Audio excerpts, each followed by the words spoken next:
There are millions of people out there in the world on various social media platforms trying to get noticed, trying to make money, trying to make a living.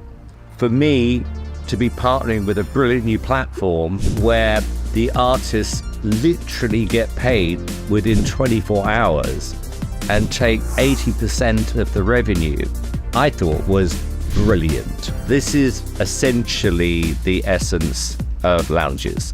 It's going to help people financially, it's going to help people get noticed, and it's not just singers. You could be a singer, you could be a comedian, you could be a chef, you could be an educator.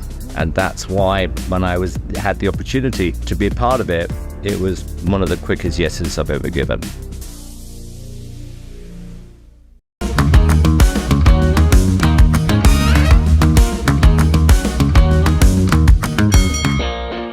Hello there, a very, very warm welcome to a brand new thing. The Voice of Boxing in association with Lounges TV, the platform. And I'm delighted to be doing a podcast for the very first time in over 30 years of working in the sport. And what a day to start it with the biggest fight in 25 years. The undisputed, huge heavyweight clash in Riyadh tonight between Tyson Fury and Oleksandr Usyk, both unbeaten, an array of belts of treasure on the line, and a pivotal moment for our sport, the beloved sport that we love. And with me, two fighters who love it just as much as I do. I've got Hannah Rankin with us. Hannah, former world champion herself, and a woman of many, many talents, and heading to the Olympics shortly in a few weeks' time to call the fights there. Alongside her, Tycee Gallagher. Tycee in action just next Friday at the York Hall Bethnal Green, big GBM show, fighting for the British and Commonwealth super bantamweight titles against Stevie Levy. But that's for next week, Tycee. I mean, how excited are we? We're like kids in a sweet shop, aren't we, today? Yeah, it's going to be amazing. It's going to be absolutely brilliant. This is a fight we've all been waiting for. I absolutely can't wait for it tonight. I've kind of been like, when excitement's been building, it's like, I'm getting ready for a fight. But it's not me. It's just everybody in the world is super excited about it. So, yeah, it's brilliant. Tycee, Yeah. I mean, as a fighter and as a supporter of the sport, it doesn't get any bigger when it's back page news everywhere across Britain and around the world. It's huge, and it's got everyone speaking about it. Like, even not the biggest of boxing fans, everyone's excited for tonight, and we've been waiting for so long, and it's finally here. That's the wait, isn't it, Hannah? That it's been talked about, it's been on and off. We had the date in February, then the cut, just to add a little bit more drama and spice. And actually, it will, round about, we think 11:30 tonight, physically happen. Yeah, finally. I mean, obviously when we also had the cut, everybody was like, oh, this fight's never, ever, ever going to happen. But it has come together, and I think people are counting down the minutes, and they can't wait to turn on to watch this. I mean, we've got a great undercard as well, but, this is unified heavyweight championship of the world. And it's like, heavyweight boxing is the one that draws even, like you say, the least boxing fans into the sport. Everybody wants to watch heavyweight boxing. So, yeah, I think the whole feels like the whole world is just waiting for this. And what is it about the blue ribbon division, Tycee, the heavyweights? Is it that we should get a knockout? Maybe not tonight with two sort of elite level fighters, but there's something, isn't it, about the big guys, and one being extremely big tonight, and that sort of question mark over whether Usyk is quite that size or can do it. It's something about the heavyweights that just people want to watch. It's the unpredictability of it, isn't it? Like, anything can happen, whether you've got the most skillful heavyweight or not, and anything can happen after one punch, and that's what draws eyes to the heavyweight boxing, doesn't it? Absolutely. Everyone out there, get your questions in. We want to hear from you. Engage with us. The Voice of Boxing here wants to know what you want to know, and we'll do our best to answer anything. We don't know what's going to happen, what will unfold in Riyadh in just, a few hours' time tonight. As Hannah said, there's a massive card there, some fantastic hors d'oeuvres for you. But talking about the main event, let's set it up a little bit, because 25 years ago, March 1999, Lennox Lewis and Evander Holyfield fought for 3 titles on the line then, the WBC, the IBF, and the WBA. I was there that night in the Garden, Frank Maloney in his Union Jack suit, and Lennox seen to beat Evander fairly comfortably, but the draw on Larry O'Connell's card and Eugenia Williams with that controversial Holyfield victory made it that contentious draw. It was all over the New York Daily Post. I think Rudy Giuliani, the mayor, was up in arms. It was a huge story, a travesty, but it was the last time that the undisputed belts were on the line. The rematch happened in November, Vegas. That's where Lennox Lewis got all the treasure and marked his place as our greatest heavyweight. Tyson Fury now, a generation later, alongside AJ and Wilder, and of course, Oleksandr Usyk trying to be that man again. He brings the WBC belt to the ring tonight. The others are with Oleksandr Usyk. We know that he beat Anthony Joshua a couple of times. He's coming off that victory, again, a slightly controversial one against Daniel Dubois when he looked a little susceptible to the body. Fury coming off the weird fight against Francis Ngannou when he was absolutely dreadful, overweight, treated like a spa, terrible. And then AJ went and polaxed Ngannou in 2 rounds just a few weeks ago. So there's so many questions to answer in this one with both of them. And let's forget the size for a minute, just about where they are in their careers. Are they still at their very peak at 35 and 37, or are we starting to see some frailties here?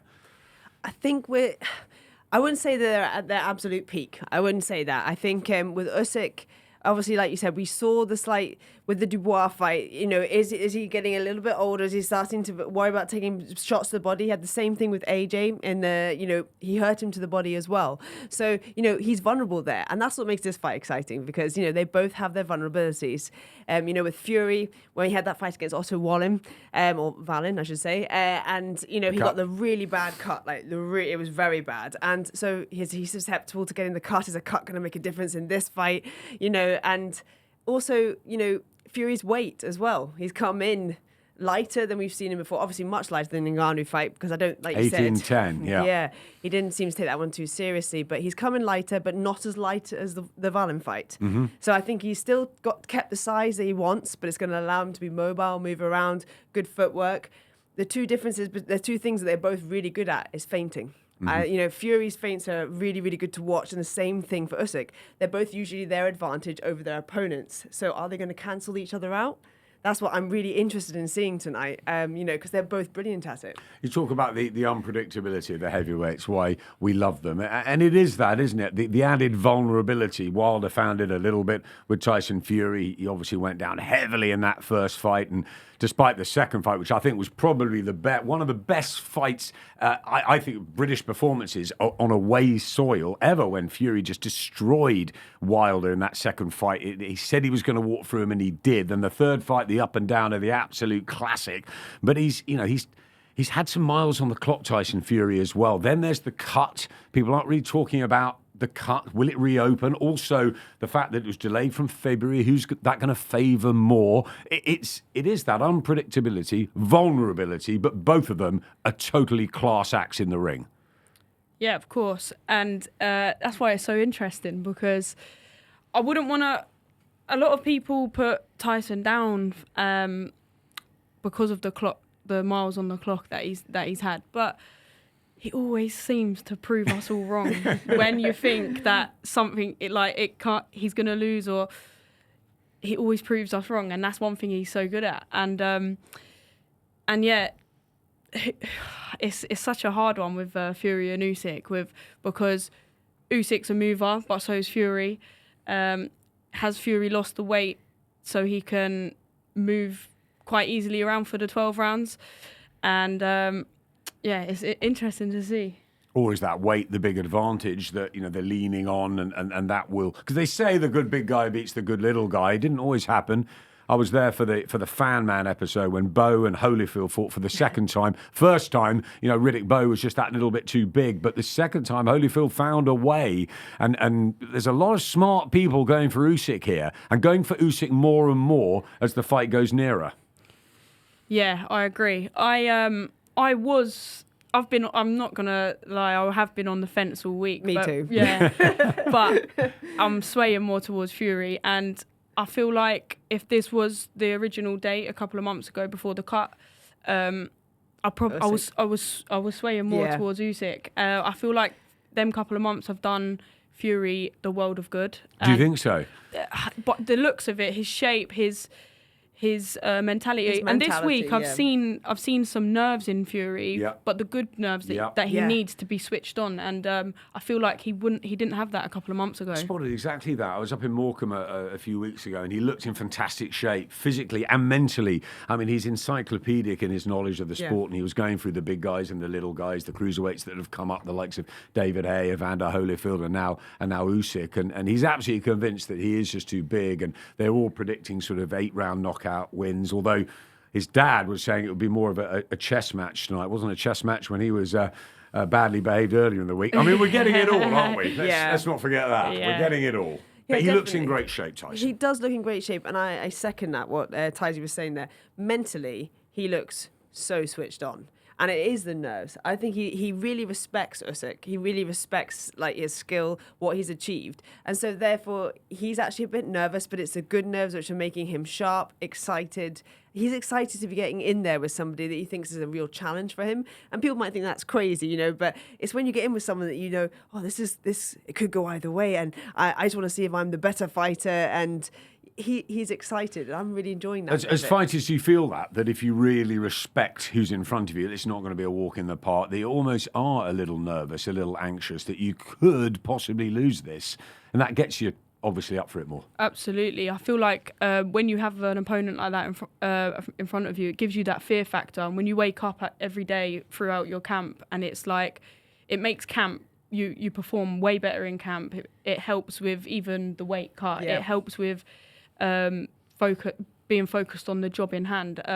When you're in there with someone that you know that you're going to win you should beat. It's like with Fury and Garner. It makes it a bit boring, and it don't fire you up like how you should be fired up for the night. And people think, I think as well, when they're like, oh, but you're getting in there for a fight, you could get punched in the face. You know, there is a potential pain involved that you should be fired up for it. But there's different levels of it. You know, and I think that's very much a boxer's how we feel about it. You know, you go in with somebody that makes you like really, okay, I'm tense. Like I'm when ready. you went in with Clarissa Shields. When I went in with Clarissa Shields, I was absolutely buzzing for that fight. I was super alert, focused, and ready to go. And it just made me give one of my really good performances out there against someone who's at the top of their game. So that's why I've gone with my prediction of Fury tonight, because I feel that we're going to see a really mentally focused, driven fighter in there tonight, and I think he wants to prove a point, especially after the Ngannou loss. Keep your suggestions coming in. There's one from Lucia out there. Is there a rematch clause? I think that's a really good point. There is a rematch clause. It's slated to happen probably in October. You don't know with what's happening with Turkey and Dr. Rakan and everything they're doing in the world of boxing. We know September is going to be Wembley. We think it's going to be AJ, possibly against the winner of Hrgovic and Dubois in the 5v5 in a couple of weeks' time. I mean, it's non-stop, but we're thinking October for the rematch. And that's interesting, the rematch clause. Does it mean that both of them know that they don't necessarily have to come out victorious tonight? No. Okay. I think both of them are going in there with full intention of walking out as the winner. Absolutely. Pride, regardless everything. of any clause or anything that's written into the contract, I think pride comes above all. Despite all the money they're making, the multi-millions, they are fighters. Yes, they are fighters. And I think this is the interesting thing for me, this whole kind of build-up has been the amount of emotion that we've seen from Usyk.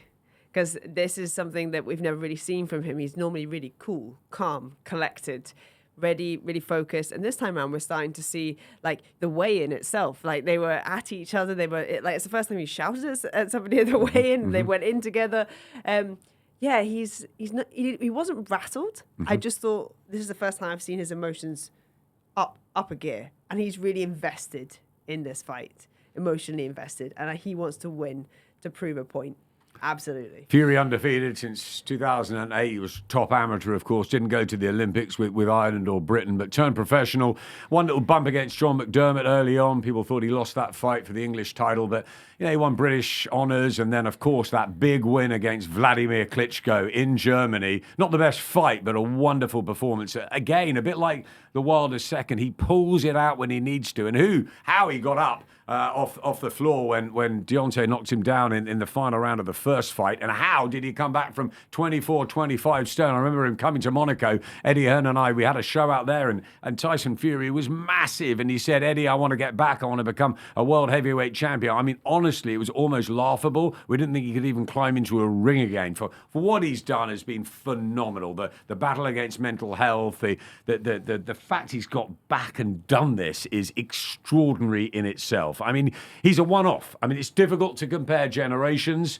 For me, Lennox Lewis, our greatest heavyweight. But for a lot of people, Tyson Fury is a massive sort of, well, not just personality and fighter. He's just this incredible figure, isn't he? That's come from sort of up and down and back and forth, and the Fury TV, the Netflix show. It's madness, isn't it, with Tyson? Complete madness. And we love it, don't we? Oh yeah, absolutely. His character is just you'll never see a dull moment with Tyson. He's like, and you never know what's gonna come next either. So and yeah, it's everyone's seen an insight not just to him boxing, to his highs, his lows, his family, and he's just a massive personality, not just in the sport but in the whole of the world, really. And Hannah, the loads have been bad. There's been controversial stuff come out from him as well. Yeah. He says what he thinks, and he can get himself into bother too. But he's that Marmite character that you've just got to watch. Absolutely. He is. Marmite is a perfect description for him, because some people, they love him. Absolutely love him. They love everything about him, what he stands for, where he's come back from to where he is now. And I think that is a real part of it for the general, especially the British public. He's seen as a figure, as a sort of an inspiration for what can happen when you start to turn your life around. If you've been right at rock bottom, what you can come back from to go on to achieve. And I think people need inspiration and hope like that, especially the current climate right now. And I think that's why he's got such a big sort of support here.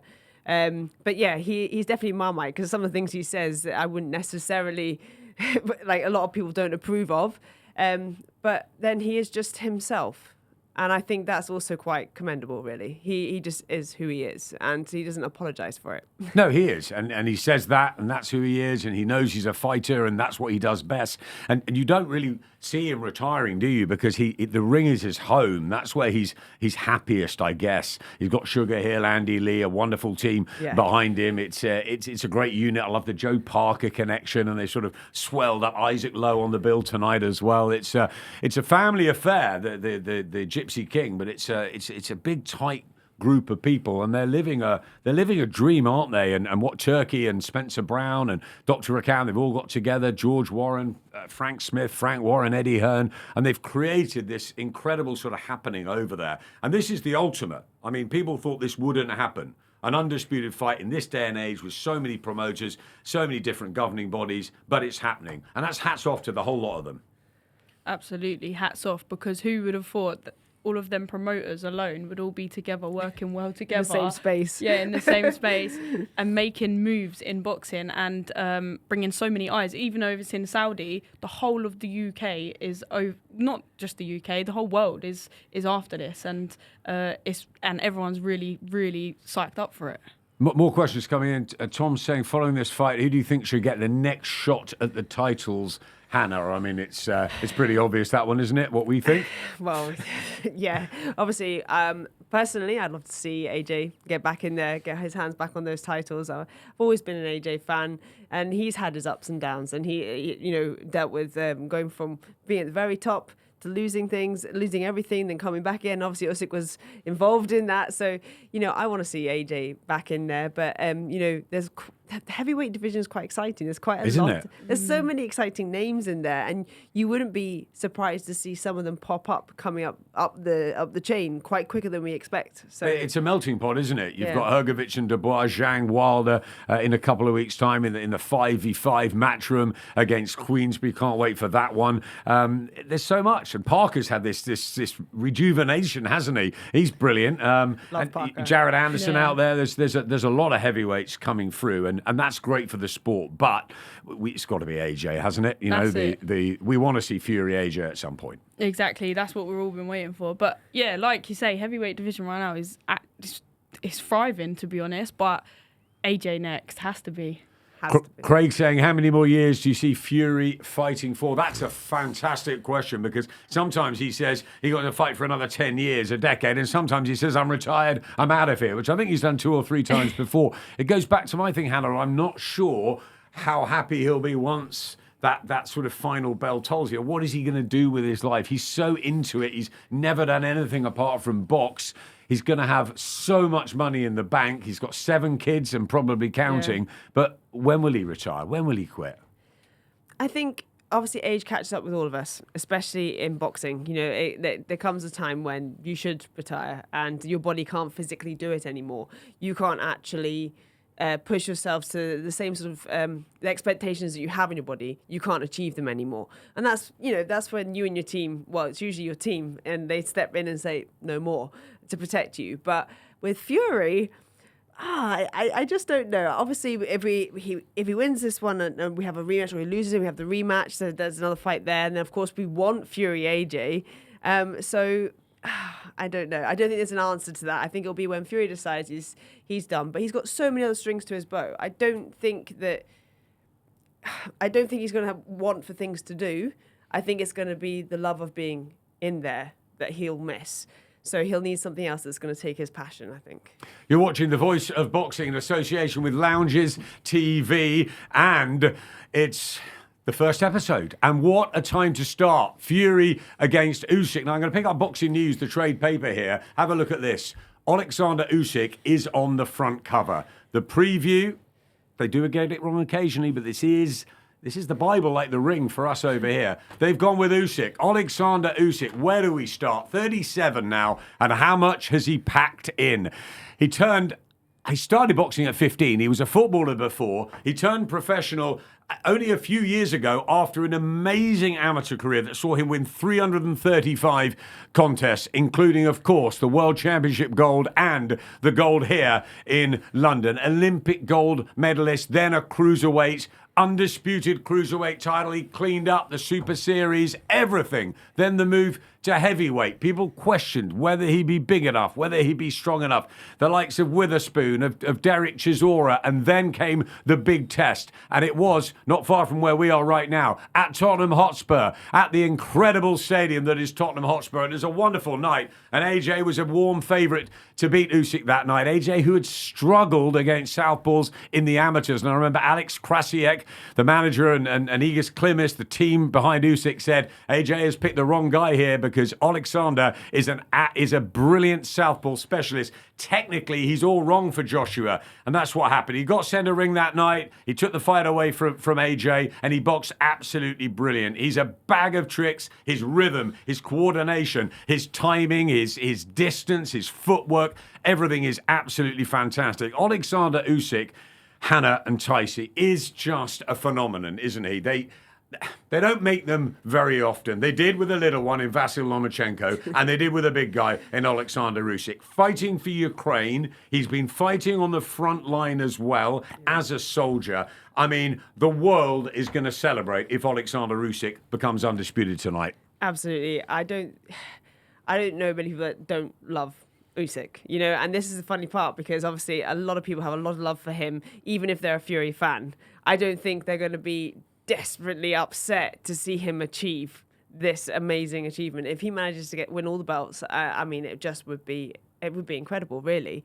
But, you know, he's such a fantastic... I actually met him when I was out in Ukraine. I was part of Cecilia Brackas's training camp, her sparring camp there, and he came into the gym, and I was like, oh, it's Usyk. You know, I was watching it, and he was training, and this was actually right before the Gassayev fight. He was preparing for that one there, and everyone had been saying, oh, he's going to be too small to go up to heavyweight. I tell you what, when I saw him then, I was thinking, no, you're not going to be too small to go to heavyweight. And so when he did eventually turn over into heavyweight, I was like, he's going to enjoy being there. He might be a bit smaller than some of them, but I think he's big enough to hold his own, and we've seen that now. Tycee, he's certainly a lot smaller than Tyson Fury. 3 stone, 15-10, or there was a strange one, wasn't the weigh-in last night? He was announced, I think, at 16-10. He's now 15-10 or 15-13. I think maybe 15-13 is the official weight. 18-10 for Fury. Whatever. It's a 3 stone disadvantage in one way of looking at it, but it's a 3 stone advantage maybe in speed and in being lighter. Oleksandr Usyk is what he is, right? He's just a brilliant boxing technician. Can he get close enough to Tyson Fury? Can he negate the reach? Can he get into a rhythm early? Can he make life really uncomfortable for Fury? I believe so. I believe his boxing ability and his ring IQ and boxing brain can get him there. He can box. He's stood centre of the ring with Anthony Joshua, held his own. He's got that awkward southpaw kind of moving, like a big guy like that to move like that is impressive. Yeah, really and that does cause problems for any heavyweight, I believe. His balance, his coordination, the juggling, honestly, extraordinary. Yeah, unbelievable. And I do believe he can get there and get inside with Fury, but it's whether Fury uses his advantages to the best he can as well to keep him off. Hannah mentioned it earlier, the feinting, and Tony Bellew said it to me many, many times after their fight, that it just tires you out, that there's something about Usyk that fighting him just drains you. And Tony was doing all right, wasn't he, up to a certain point, and suddenly it just all went wrong. Absolutely, and I think, like you said, that's mentally draining. It's really and we saw that with AJ. You saw that as well as being setting such a high pace in the fight.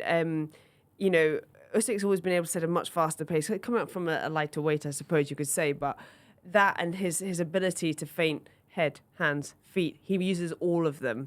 And this is something that I think mentally drains people when they get in the ring with him, because they just don't know when he's going to go, where he's going to go. And that's what they spend their entire time doing, it just trying to keep up with him. And he's actually dictating the pace the entire time of the fight. And that's what we really saw. So it'll be interesting, like I said, because Fury's known for having some really good feints. And that's what he normally tires his opponents out with, them guessing what he's going to be doing. So I'm not sure if it's going to cancel each other out or we're going to see a different set of pace. I'm going to bring a question in here. Sophie on Instagram. Is this fight of the century, or are we going to see a game of chess? And I think that's a really good point, because everybody wants to see the massive knockout, the big drama show. We had it with AJ and Klitschko, didn't we, at Wembley back in 2017. We had it with Fury and Wilder, certainly in their third fight. Bo Holyfield, their epic trilogy, Ali, Frazier, so many great moments through heavyweight history. But could this, Tycee, just be a tactical battle where they negate each other? And I go back to what John Fury said in Morecambe. They were all they were singing on stage, Fury in 8, Fury in 9, Fury in 7. He said, guys, you're not reading this right. These are 2 elite boxers, and they're going to cancel each other out, and it's not going to be the most exciting fight. Yeah, I believe the first half of the fight will be a bit of a chess match, because both fighters aren't stupid, and they know one silly mistake, one silly move one of them will take the other one's rhythm, and then that's it. They're trying to chase the fight. I feel like, the first few rounds is definitely going to be a bit of a chess match, and they're going to try and suss each other out, and they're going to box. And then later on in the rounds, that's when we might see some more exciting.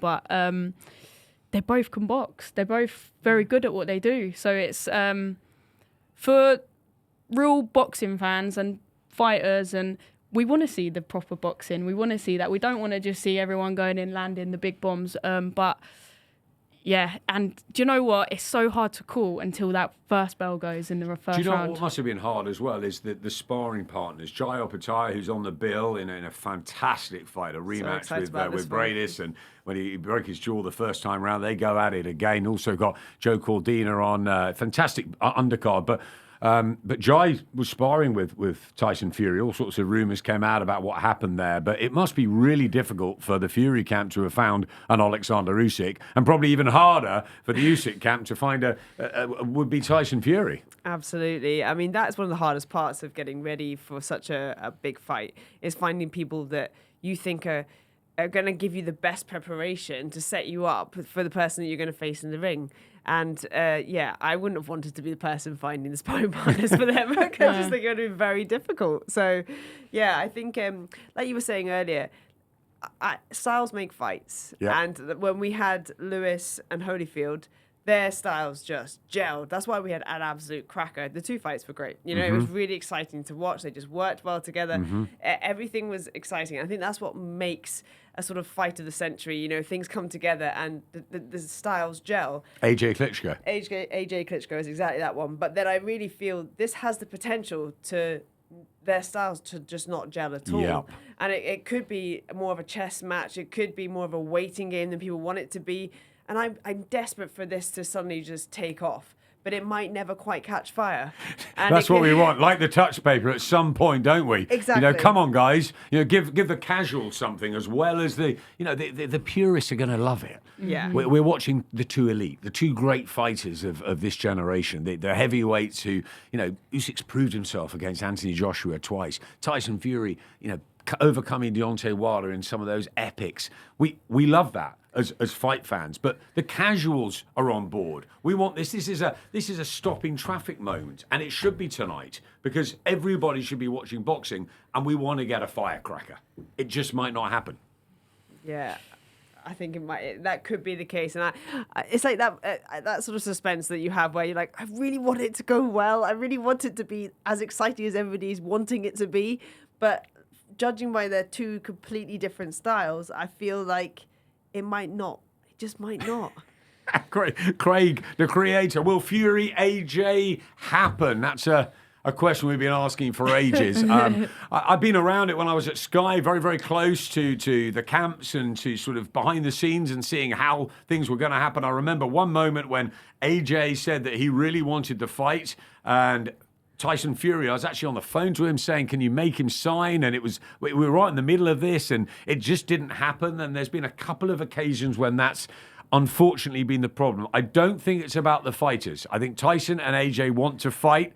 As obviously promoters, managers, everybody involved as well, who maybe have been slightly protective over the course of the last 3 or 4 years to make sure that there are either unbeaten records or world titles on the line. But this fight has to happen, Fury AJ. We've lost so many that didn't happen. We didn't have Riddick Bowe against Lennox Lewis. We had it in the amateurs. We didn't have it in the professionals. We didn't have Witter and Hatton, did we? We only got Khan and Brook, 10 years too late. We didn't get Froch and Calzaghe. We want Fury and AJ. Will it happen? Yes, I believe it will happen. Tycee Gallagher is making some amazing fights happen. Like, obviously, everybody wanted the Bivol Beterbiev fight. Now that's going to happen. I mean, obviously, now sadly delayed due to injury. I must admit, I could have cried when I heard that. I was so disappointed. So disappointed. Devastated. But that is going to happen. And this is what, Tycee's been able to do. He's been able to actually get fighters together, say yes, get promoters together, get over all these little hurdles. Because I think the casual boxing fan doesn't really understand about all the stuff that goes on in the background. Like you said. The politics. There are so many politics. But also, you want fighters to come together when there's something on the line. When they're two great fighters, they want to be fighting for a title. They want to be fighting for something exciting at the time. So, lots of moving parts in the background that people don't really know about. But, yeah, I think the current situation where we are now, I think it will happen and we can get it. And I'm actually quite excited.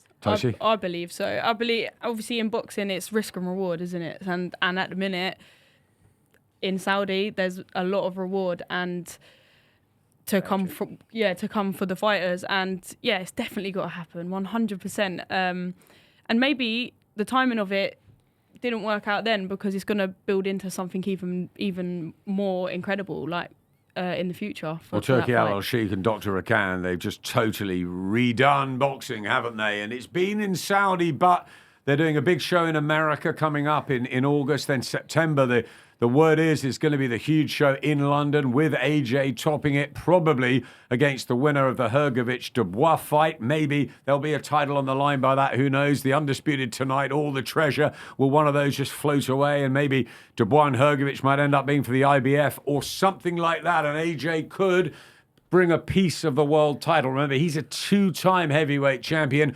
Joshua wins that in September. He could be a 3-time champion. They get the rematch with Fury and Usyk, and then next spring it's got to happen, AJ Fury. But finally, on the AJ Fury subject, Saudi or London or both? Where will it happen? I believe it's going to happen in London. I think it has to happen in London because it's a fight that we've been wanting for so long here in this country, and for it not to happen here, I think is a travesty. So personally, I feel that. But also, I think, Is that your message to Turkey Al Sheikh? Yeah, absolutely. Yeah. Make it happen. Yeah. So, yeah, make it happen. But I think it definitely should be. It should be in London. AJ Klitschko, 90,000 at Wembley. Fury and Dillian White, 94,000. How many can they cram in for AJ and Fury? But it's not that. It's about Fury and Usyk tonight, and it's getting ever nearer. What about the build-up on the week? Who mentally is handling the pressure better? And when that first bell goes, will be able to deal with all of that pressure on the shoulders, the multi-millions watching, not just the multi-millions in their pockets, but everybody, all eyes on this. Who has handled it to your liking in the build-up in the last 3 or 4 or 5 days, and who will make sure they maintain that in the ring? Okay, so I think as much as we've seen more emotion than we've ever seen from Usyk, I feel he's potentially handled it better than Fury this time around, because I feel like you said, Fury's feeling the nerves, which we're all really happy for, because it means he's excited to get in there for the fight, and he's excited by boxing, by all the challenges that are coming with this fight. So I think that maybe Usyk's handled it better. But yeah, I think it's he has shown a lot more emotion than normal, which is a little bit surprising because he's normally cool, calm, and collected. And for example, this time, Fury always has his family. They're always there for all of his camps, his training. His family's always around him. Like you said, his team is almost like his family. They're always together. But this time round, Usyk has had his sons with him, and they're with him now. And training in Spain, haven't they? Yeah, they've all been together, and that's a little bit out of the norm. That's a bit out of the norm for Usyk. So maybe I'm just seeing him more calm in general in the lead up, and maybe that's just Fury more boisterous and loud as usual. But there is that little kind of heightened emotion coming from the Usyk side, which gives me a little bit of this. Tycee, both teams have obviously been highly emotional. We've seen John Fury and that behaviour. We've also seen the Usyk camp all the way through really this year, sort of poking away. And then there's the canvas issues. There's always last-minute stuff. I remember actually with the Fury Klitschko night in Germany, and there was a big hoo-ha about the canvas on the day. They said it was too heavy, and Fury and the team said they're not fighting. And I think they spooked Vladimir a bit that week. Who's had the edge for you over there? Yeah, yes, like you say, it's never smooth sailing. There's always messy stuff happening behind the scenes. But do you know what? With Fury, we've seen him a lot more flamboyant and like jokey. Yeah, almost. joking. Not so Going. much this time. We've seen a bit of a more serious side to him, a bit more fired up. And like you say, with Usyk, he is a bit more. You're getting more out of him, and he's reacting to things that he wouldn't have before. But I feel like for both of them, this is nothing new to them. I know like what's on the line is huge, and they're going to make history. But what they're doing is this nothing new, and I feel like they've both handled it quite well. But on the night, as soon as that first bell goes, we'll see. But I feel like they're both just where they need to be in terms of like nerves and fired up. Todd DeBurf at Top Rank. He's been sort of masking the whole ring walks for Tyson Fury for so long. He's been working them out. I think we had the coming in on the throne in Vegas and singing away many times. We've had the St George's Cross, the Army, the English Army at Wembley. What are we going to get tonight? We're going to get a major entrance from Tyson Fury as ever, or is this something different? So, obviously, over in Saudi, there's quite a lot of commitments. You have quite a lot of social commitments, and you're expected to be at so many things. So, I don't know whether they're expected to have a very choreographed, organized ring walk for this one, because it's a big show, and it's being promoted as a show. And I mean, the promos have been unbelievable. They've been incredible. They're the best promos I've ever seen. But you know, for me, as my other life as a musician, I always say boxing kind of has 50% in the entertainment industry and 50% in sport. And this really kind of pushes that to the forefront, because, you know, there's so many things that need to be done to make it extravagant, to make it exciting. It's the biggest night of everyone's lives. So I'm not so sure how much of a say they'll have in their ring walks, to be honest. I think there'll be a lot of things organised and planned. Maybe they get to pick the music.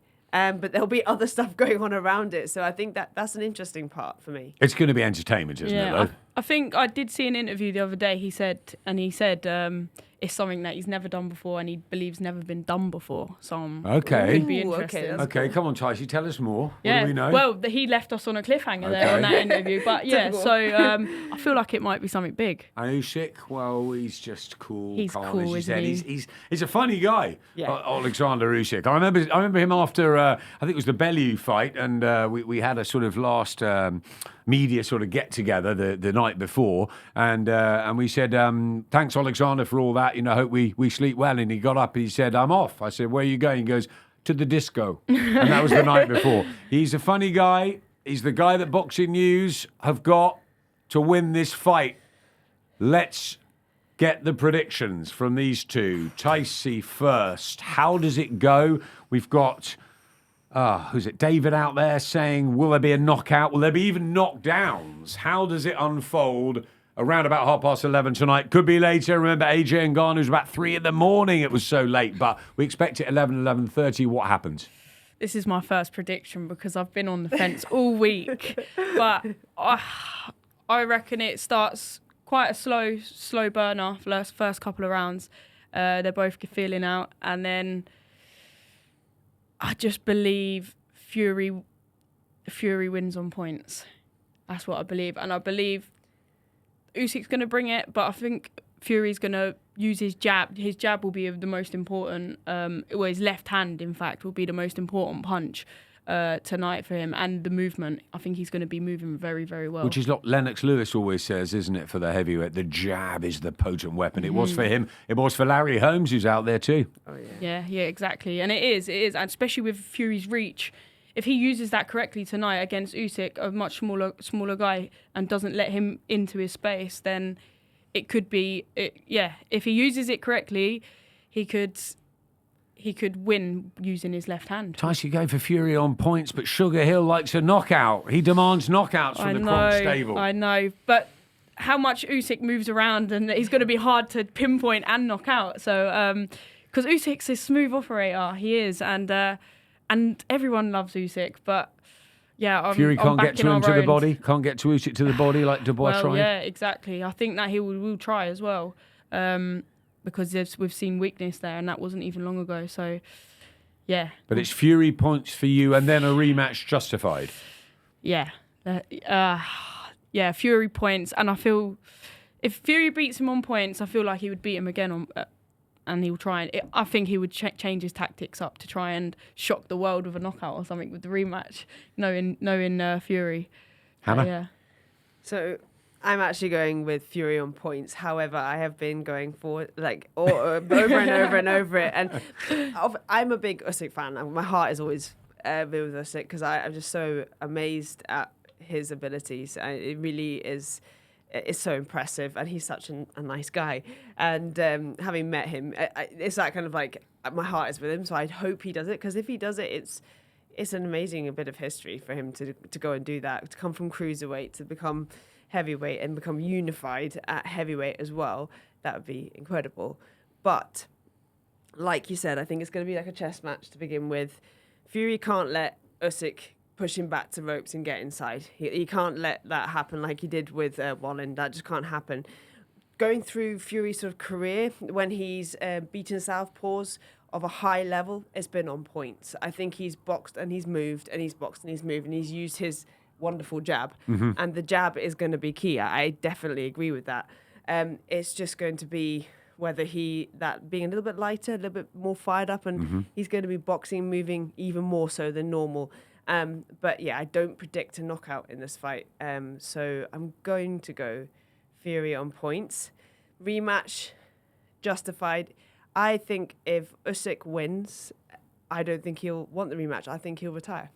Oh, that's a big call. So, Yeah. do you think Turkey Al Sheikh will like that? I think they'll Probably not, but then Or it maybe might they do give us Fury AJ. Maybe it gives us Fury AJ. But I think if Usyk wins, That's where to go. that's him. Yeah, because I feel Isn't there a contract?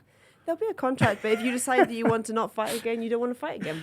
Yep. So I think like for him, will he have ticked everything off that he wanted to do? Is he getting older? Has he got family that he's been talking about a lot? Yes, he has. In the lead up to this, that he wants to spend more time with. Yep. This whole extension of the fight, extension again with the cut and everything. We always hear about how much Usyk it's been taking away from him with his family, and maybe for him it's like, no, actually that might be it. So if that was to happen, I'm going to say I think he'd retire. Both squeaking towards Fury on points. Usyk, if he wins, might retire. It's all happening. What about the cut as well? The cut that he got against Otto Wallin, and then in sparring that delayed this. Will that open? Will that be problematic? What about the way that this has happened? Who will it favour more when they get in the ring with the big break? There are so many questions to answer. So it's all happening tonight. Before I let them go, I've got to ask what your next plans are. Hannah, first, I think it's Olympics, isn't it, this year in Paris? Well, yes. What's going on? You're not fighting, are you? No, that's something I never thought I'd be saying that. I'm going to Olympics in relation to boxing. But yes, I'm going to be doing some commentary for the Olympic broadcasting team, which is amazing. Fantastic opportunity, which has fallen in my lap and wasn't expecting to get it. And I can't wait to be in Paris and calling the fights for the next generation of talent that's coming through, and that in itself is amazing. So yeah, a few weeks in Paris, calling all of the fights, and I absolutely can't wait. And everybody's been inspired, haven't they, by what's happening in Saudi, and also the big fights in Britain. We'll come on to yours in a second, Tycee, but that's great for the next generation. So it should be fascinating to see what the Olympics can bring us this year. Absolutely, and obviously on a personal note, a lot of the girls I actually know. I might have sparred with quite a few of them now, and so for me, it's going to be incredible to watch people who are my friends out there that I know, guys and girls, putting it all on the line to bring back medals for their country. And this is something that I've always said is one of the most powerful and exciting things to do, is to fight for your country. You know, to bring something back that you're representing wherever you're from. Like for myself, it's Scotland. That tiny little place. And to do something great for it is incredible. So all of these people out there, pride is on the line, and it's going to be amazing. And to become a world champion as you have, the dream come true. Whatever happens is a bonus from here on in, isn't it? Absolutely. Yeah, it's just, when you look in the history books say Hannah Rankin was the first ever female world champion. And so anything from this point onwards, I'm pretty blessed with, actually, to be honest. There's a lady to your right who wants to be a world champion. I know that. First of all, it's British and Commonwealth titles on the line, super bantamweight division. Good fight against Stevie Levy. One we're really looking forward to. York Hall next Friday night, live on TalkSport YouTube, GBM show. GBM coming to London, Capital, London calling. Great show, great night. Are you ready? That's it. I'm ready. Yeah, I'm looking forward to it. It's going to be a huge night. And obviously, it's going to be the first ever super bantamweight British title to be fought for as well. So, Woo! Yeah, go and create some history. And, yeah, really, really, really looking forward to it. Training's done now, so it's just a matter of just loosening up and waiting for next week. You're so happy, aren't you? Lonsdale belt on the line. Look where female boxing's come in the last 6-7 years. Exactly. Unbelievable, isn't it? Do you know what I was just noticing, actually, it's coming up, or it'll be around about this time, that it's 7 years since I turned professional. Right. And since I had my pro debut. And since then, for there to be Lonsdale belts on the line for the women is amazing. Because when I started, there was only myself and Stacey Copeland in the super welterweight division in this whole country. There wasn't anybody else, just two of us. So now there's so many more women and girls coming through. So I think I feel like boxing's starting to get into a really good place. We've got a good representation now in each of the weight classes, and the fact that you can now fight for the Lonsdale belt, and I always thought it's the most beautiful belt. It's really special. So I'm excited for you. I can't wait, and it's going to be the home of boxing at the York Hall. But it's going to be great. I can't wait. Yeah, exactly. York Hall. That's what I'm looking forward to. A packed York Hall, winning the British title. That's just going to be. I feel like it's going to be a really, really special night. Oh, well, goosebumps. Yeah, That's literally. exciting. So do I. And it's great, isn't it? You've got Yeah. Katie Taylor, Amanda Serrano, Katie making so much money, and it's fantastic to see. It's absolutely wonderful. You might get Sky and Raven in the 5v5 as well. There's so much out there. World title, your dream though? To join Hannah as a world champion? That is the dream. That it definitely is the dream. But I've got to tick these boxes off first, and don't. The main thing is enjoy the journey and don't look too far ahead. I need to look what's in front of me, tick this box, and then see what's next. See what opportunity there is to go and get that world title. It's great that you've come in today and taken a little gap in last-minute training. You'll obviously be watching tonight, but not too late tonight, Tycee, with the fight in 6 days' time. Yeah, no, early nights win fights, definitely. It should be a cracker, though, shouldn't it? With Stevie Levy, it should be a cracker. Oh, absolutely. I when this fight was announced, I was like, "Go on! This is This is a fight that I'm actually excited for." And yeah, like I said, it's going to be at York Hall. And the thing that's special about York Hall is it doesn't matter where you're sitting in any part of the hall, you feel like you're practically in the ring. So it's like the excitement and the buzz is incredible. So enjoy every minute, like suck it all in. And go do the business. That's it. It's a Thank great you. card, isn't it, as well? Should be a great night Friday. It is, yeah. Really, really looking forward to it. There's some good fights on there. Yeah, it should be fantastic. Just what can we expect from future episodes of The Voice of Boxing? Well, what do you want to see? Who do you want to see on here? This hopefully is the first of many as we bring you big guests and all the news from boxing and there and thereabouts. I mean, what's coming up is absolutely fantastic. Not just Fury Usyk tonight, next week.